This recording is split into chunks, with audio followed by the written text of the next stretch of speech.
उद्धव ठाकरेंची साथ सोडणाऱ्या महिला नेत्यांच्या गळ्यात महापौर पदाची माळ पडू शकते की आणखी कुणाला देव पावणार। यांच्या पक्षाचा रथ हा फक्त 29 जागांवर थांबला आहे। काठावर महायुती पास झाली आहे। ठाकरेंच्या शिलेदारांच्या गळ्यात महापौर पदाची माळ पडणार का?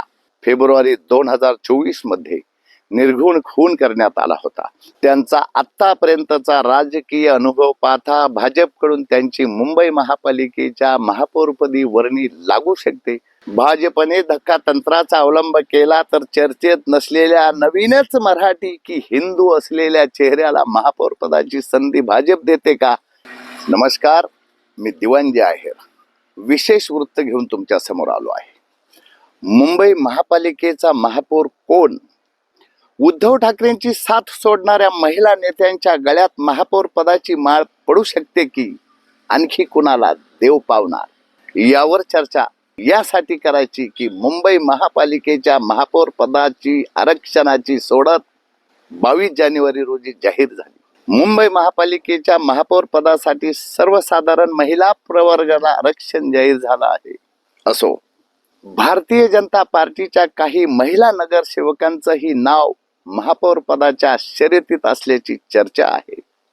यावर सविस्तर बोलायचे झाले तर शिवसेना उद्धव बाळासाहेब ठाकरे पक्षाला मुंबई महापालिका निवडणुकीत पाहिजे तसे अपेक्षित यश मिळाले नाही। शिवसेना उद्धव ठाकरे गटाला केवळ 65 जागांवर यश मिळालं तर भारतीय जनता पार्टीला 89 जागांवर यश मिळालं।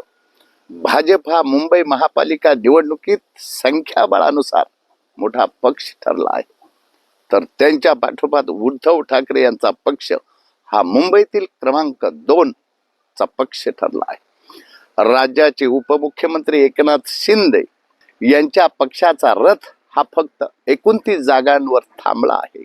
परिणामी मुंबईत महायुतीला 118 जागा मिळाल्या आहेत।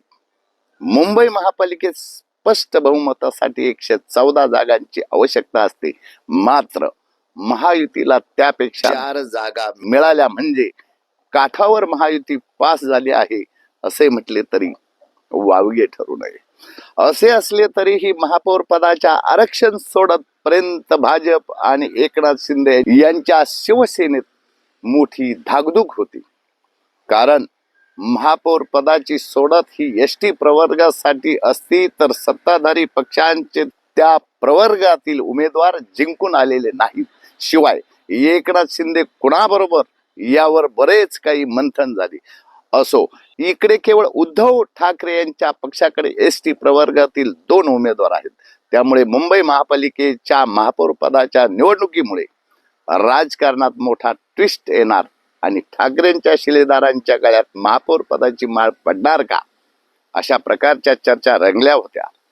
आता मात्र उद्धव ठाकरे यांच्या पक्षाला सोडून गेलेल्या, अर्थात सोड चिठ्ठी दिलेल्या महिला नेत्यांच्या गळ्यात महापौर पदाची माळ पडणार का, अशी चर्चा रंगू लागली आहे। त्यामागे कारणही अगदी तसंच आहे। खरं तर भाजपकडे तब्बल 49 महिला नगरसेविका जिंकून आल्या आहेत। त्यापैकी अनेक महिला नगरसेवकांना अनेक वर्षांचा अनुभव आहे। त्याचबरोबर महापौर पदाची सोडत ही सर्वसाधारण महिला प्रवर्गासाठी राखीव झाल्याने भाजपमधील राजश्री शिरवडकर, अलका केरकर, हर्षिता नार्वेकर, रितू तावडे अशा मराठे, शीतल गंभीर, योगिता सुनील कोळी यांची नावे महापौर पदाच्या शर्यतीत आहेत। पण असं असलं तरी ठाकरेंच्या शिवसेनेत एकेकाळी काम केलेल्या तेजस्वी घोसाळकर यांचं देखील नाव मुंबईच्या महापौर पदासाठी जोरदार चर्चेत आहे। तेजस्वी घोसाळकर यांनी मुंबई महापालिका निवडणुकीच्या काही महिन्याआधी भाजपमध्ये प्रवेश केला होता।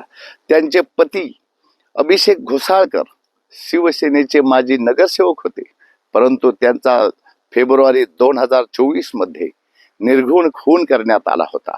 परिणामी बोरिवली जवळील दहिसर परिसरात एकच खळबळ उडाली होती। तसेच तेजस्वी अभिषेक घोसाळकर यांचे सासरे विनोद घोसाळकर हे उद्धव ठाकरे गटाचे माजी आमदार आहेत। शिवाय स्वतः तेजस्वी घोसाळकर या दुसऱ्यांदा महापालिकेत निवडून गेले आहेत। तसेच पतीच्या निधनानंतर मुंबई बँकेच्या संचालकपदी तेजस्वी घोसाळकर यांची वर्णी लागली होती. तेजस्वी घोसाळकर या ठाकरे गटात नाराज असल्याच्या चर्चा समोर आल्या होत्या. त्यावेळी उद्धव ठाकरे यांच्या पक्षाकडून त्यांची मनधरणी करण्याचा पुरेपूर प्रयत्न करण्यात आला होता. परंतु काही दिवसांनी त्यांनी भाजपात प्रवेश केल्याचे वृत्त समोर आलं होतं.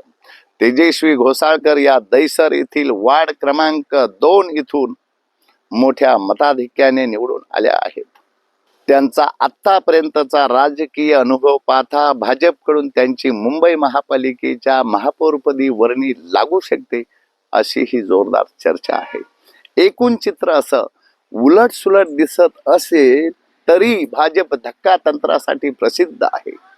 भाजपने धक्कातंत्राचा अवलंब केला तर चर्चेत नसलेल्या नवीनच मराठी की हिंदू असलेल्या चेहऱ्याला महापौर पदाची संधी भाजप देते का हे पाहण्यासाठी मुंबईचा महापौर कोण हे नाव प्रत्यक्ष घोषित होईपर्यंत आपण त्या क्षणाची प्रतीक्षा करूया. आज मात्र इतकेच. धन्यवाद. जय हिंद.